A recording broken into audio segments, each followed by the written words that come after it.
አሰላሙ አሌይኩም ወረህመቱላሂ ወበረካቱ። ውድና የተከበራችሁ የቻናሌ ቤተሰቦች እንዴት ናችሁ? እኔ ያለው አልሐምዱሊላ። ወዳችሁ ፈቅዳችሁ ስለምትከታተሉ ከልብ አድርጌ አመሰግናለሁ። ላይክ፣ ሼር፣ ሰብስክራይብ በማድረግ ቤተሰብ የሆኑ ልብ አንጠልጣይ ታሪክ በአዲስ ታሪክ ተመልሼ መጥቻለሁ። ሰላም ሀና እባላለሁ። ጓደኞቼ ሀኒ ይሉኛል። የአዲስ አበባ ልጅ ሲሆን የቤታችን ሁለተኛና የመጨረሻ ልጅ ነኝ። አልሐምዱሊላህ ቤተሰቦቼ ደስተኛ አድርገው አሳድገውኛል። የሚያስፈልገኝን ሁሉ ያሟሉኝልኛል። አሪፍ ትምህርት ቤት ያስተምሩኛል። ብቻ ምንም ሳይጎልብኝ ደስተኛ ህይወት እንድኖር ወይንም ዛሬ ላይ እንድደርስ አድርገውኛል። አባቴ ከልጅነት ጀምሮ ጨዋ ሴቱን እንዳድግ ምኞቱ ነበር። ብዙም ጊዜ ይመክረኛል። መጽሐፍትም እየገዛልኝ እንዳነብ ይረዳኛል። ሁሉንም የሚያደርገው በእድሜ ልክ ነበር። ልጅ እያለሁ የተረት መጽሐፍ እየገዛ ስጦታ ይሰጠኛል። እድግ እያልኩ ስመጣ ደግሞ ከእምነቴ ጋር የተያያዘ መጽሐፍትና የሀገሬን እንዲሁም የመልካም ሴቶች ታሪክን የማውቅበት መጽሐፍ ይገዛልኛል።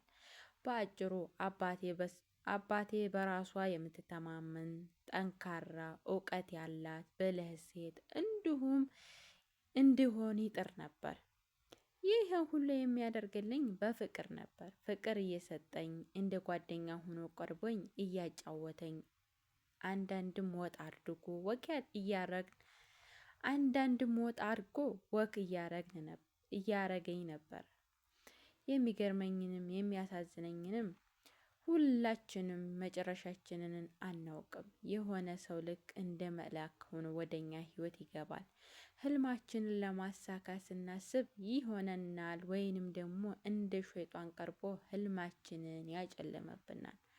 ሀና ማለት ተጫዋች፣ ሳቂተኛ፣ ለሰዎች የምታዝን፣ ከሁሉም ጋር ተግባቢ፣ ስቃ መዋል የምትችል ግልጽ የሆነች የኮሌጅ የሁለተኛ ዓመት ተማሪ ነች። ከላይ ያለሁት እኔ ነኝ። ራሴ በትንሹም ቢሆን የገለጽኩት ይመስለኛል። ዛሬ የኮሌጅ ህይወት አጫውታችኋለሁ። ምክንያቱም ማፍቀር የጀመርኩት በኮሌጅ ላይ ነበርና። ኮሌጅ ብዙ ትምህርቶችን ያስተምረናል። ከብዙ ሰው ጋር ያስተዋውቀናል። ከባህሪ ጀምሮ እስከ አመለካከት ይቀይራል። ለዛም ነው እኔ ኮሌጅ እንደገባሁ አካባቢ የድሮዋ ሳቂታዋ ከሁሉም ጋር መግባባት የሚያምራት ሀኒ ሳልሆን ኮስተር ያለችው ቁጥብ ሴት የሆንኩት። ኮሌጅ ውስጥ ሁለት የሴት ጓደኞች ያዝኩኝ። ሰሚራና አህላም ይባላሉ። ሁለቱም እንደምፈልጋቸው አይነቶች ጓደኞች ናቸው። እኔን መሳይ ናቸው። ሰሚራ ከአንድ ከቆንጆ ልጅ ጋር አስተዋወቀችኝ። የሱፍ ይባላል። በጣም ቆንጆ ነው። ረዘም ያለ ቀይ አረብ መሳይ ነው። ፂም ያለው ብቻ ከቆንጆ ልጅ ጋር አስተዋወቀችኝ። ከብዙ መተዋወቅ መግባባትና ሁለታችንም ተዋደርን። በግልም ከትምህርት ቀን ውጭ መገናኘት ጀመርን። ብዙ ነገር አሳየኝ። ነገር ግን ሁለታችንም እወድሃለሁ፣ እወድሻለሁ አልተባባልንም። እንደሚወደኝ አውቃለሁ፣ እንደምወደው ያውቃል። ግን ተፈራራን ይሆን? ተፈካክረን ሁለታችንም የፍቅር ጥያቄ አላቀረብንም። ግን እኮ በጣም የምንዋደድ፣ ቆይ እስቲ ግዴታ እወድሃለሁ እወድሻለሁ መባባል አለብን? ወይንም ዝም ብለን እንደምንዋደድ እናውቃለን፣ ግን ምንም የፍቅር ቃል ሳይወጣ ዝም ብለን እንቀጥል? አሁን መዋደዳቸው ወደ ፍቅር እየተቀየረ ነው። የእሱ ባላውቅም እኔ ግን ፍቅር በጣም በርትቶብኛል። ሁሉም ሳለሱ ማሰብ ጀምሬያለሁ። ታዲያ አንድ ቀን ጓደኞቼ አህላም ሰሚራ ቤት ጠራኋቸው። ከተጫወት በኋላ ምክራችሁን ፈልጌ ሁሉንም ዝርዝር ነገርኳቸው። ሁለቱም ገረማቸው። እኔ እንደዚህ አይነት ነገር እንደማላስብ ነበር የሚያውቁት። ሆኖም ግን ምክራቸውን ጠየኳቸው። ሁለቱም መከሩኝ። ሰሚራ ቆይ መቼ ነው የጀመረሽ? እኔ ቆይቷል ግን እንዲህ በቀላሉ እሸነፋለሁ ብዬ አላስብኩም ነበር። አህላም ውድ ደግመሽ አስቢበት። ትምህርትሽን ላይ እኮ ፋስት እንደምታደርጊ ነበር የማውቀው። ደግሞም ትምህርታችንን ሳንጨርስ ስለዚህ አይነት ነገር እንደማናስብ ተነጋግረናል ነበር። እኔ አዎ ተነጋግረናል፣ ግን አዎ ተነጋግረናል፣ ግን እንዲህ አልመሰለኝም። መጀመሪያ ባላውቀው ይህንን አይፈጠርም ነበር። ሰሚራ እሺ አሁን እኛ ምን እንርዳሽ? እንንገርሽ ነው? እንድንነግርሽ ነው? እንንገርሽ? ምንድን እንርዳሽ? እኔ ስሙ ፍቅሬን እንዴት እንደምገልጽለት ብቻ ነገሩኝ። አህላም እሱ ግን እንደሚያፈቅርሽ ወይንም ላንቺ ያለውን ስሜት ምን እንደሆነ ታውቂያለሽ? አዎ በጣም ይወደኛል። ሰሚራ እንደሚወድሽ ነግሮሻል? አይ አልነገረኝም። ሰሚራ እሺ ፍቅርሽን አልቀበልም ቢልሽስ? ምንም ይበለኝ ብቻ እንደማፈቅረው መናገር የምፈልገው ደግሞ እርግጠኛ ነኝ ፍቅሬን ይቀበለኛል። አህላም እሺ ደስ ያለሽን አድርጊ፣ ግን ውዴ የቀረበሽ የሳቀሽና የተንከባከበሽ ወንድ ሁሉ ያፈቅረኛል ማለት አይደለም። ስለ ሳቀሽ ሁሉም ስለምታረጊ ይወደኛል ብለሽ እንዲያታስቢ። ውይይታችን ይሄንን ይመስል ነበር። ተወያይተን ከጨረስን በኋላ የአህላም ንግግር በጣም አስጨነቀኝ። ድጋሚ ማሰብና ከራሴ ጋር መከራከር ጀመርኩ። የማይወደኝ ከሆነ ለምን እንደሚወደኝ ያስመስላል ብዬ ለራሴን ጠየቅኩኝ። ራሴንም እመልሰዋለሁ። ይወደኛል፣ ውደታውን ያልነገረኝ አፍሮ ይሆናል እላለሁ። ብቻ የማፈቅረው ሰው በጊዜ መናገር ከጭንቀት መገላገል ነው። ይህንን በጊዜ አላሰብኩትም ነበር። ጓደኛ አህላም ያለችኝን ሳስበው እንደሚያፈቅረኝ ለማረጋገጥ ወሰንኩኝ። ስለዚህ እንደማፈቅረው ከመናገሬ በፊት እንደሚያፈቅረኝ ማረጋገጥ ፈለግኩ።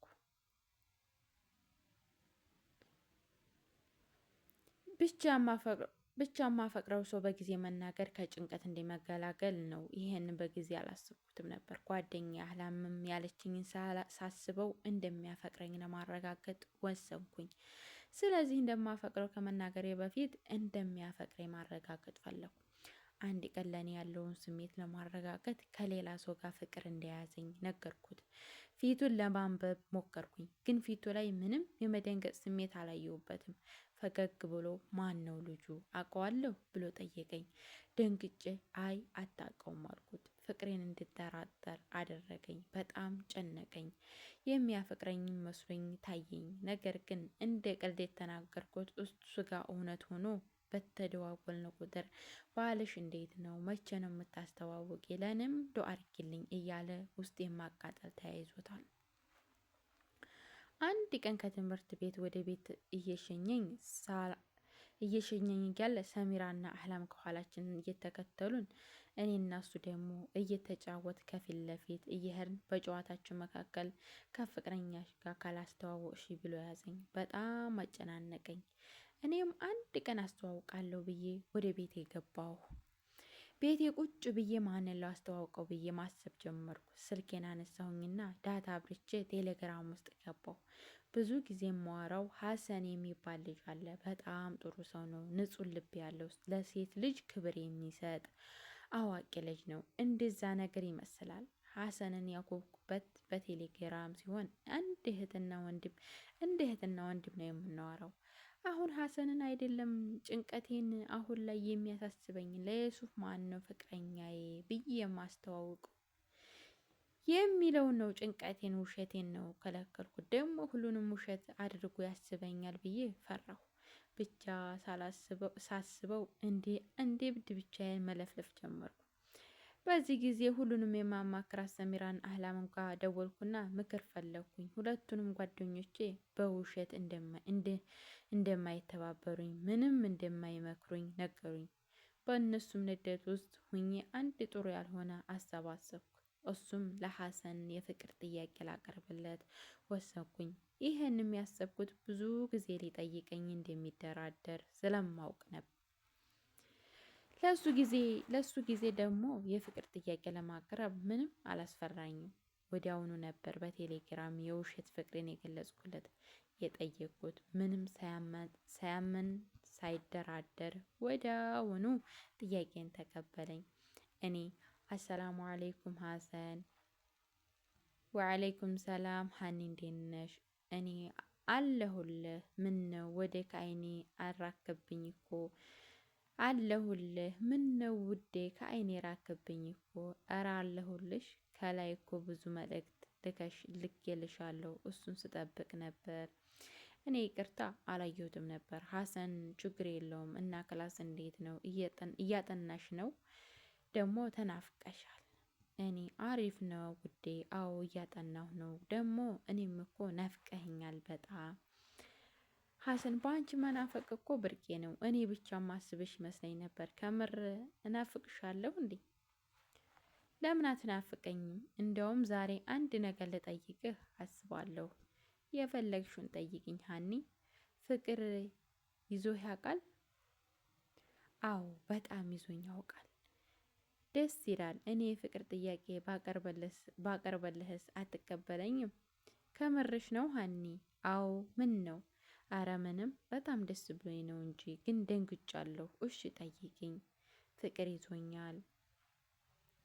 እሺ ማለት እሺ እቀበልሻለሁ። እኔም እኮ ቆይቷል፣ ለመናገር ፈርቼ እንጂ ቆይቷል ያፈቀርኩሽ። እንዴት ልግለጽልሽ? ይህንን ይመስል ነበር። እውነት ለመናገር ይህንን ተጽፈን ከጨረስን በኋላ ውስጤ ልክ አለመሰራቴን ማወቅ ጀመረ። ቆይ እንዴት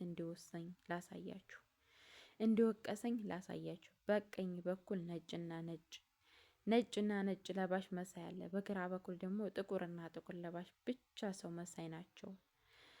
ጥቁር ለባሹ ዋው! አሁን ሀሳብሽ ተሳክቷል። ነጭ ለባሹ እኔ እንጃ ሌላ ጣጣ ውስጥ እየገባሽ ይመስለኛል። ጥቁር ለባሹ በቃ አንድ ገብተሽበታል። አሁን ወደፊት እሰቢ። ቀጣይ አሪፍ ውሸቶችን አዘጋጅልሻለሁ። አያሳስብሽ። ነጭ ለባሹ ይሄ እኮ ሸይጧን ነው። ትሰሚያለሽ እንዴ? ብቻ ይሄ ምስል ነበር። ራሴን አረጋጋሁ። ሸዋር ወሰድኩኝ። ስለ ነገው ማሰብ ጀመርኩ። ነገ ቅዳሜ ነው። ክላስ የለም ማለት ደግሞ ከየሱፍ ጋር አንገናኝም ማለት ነው።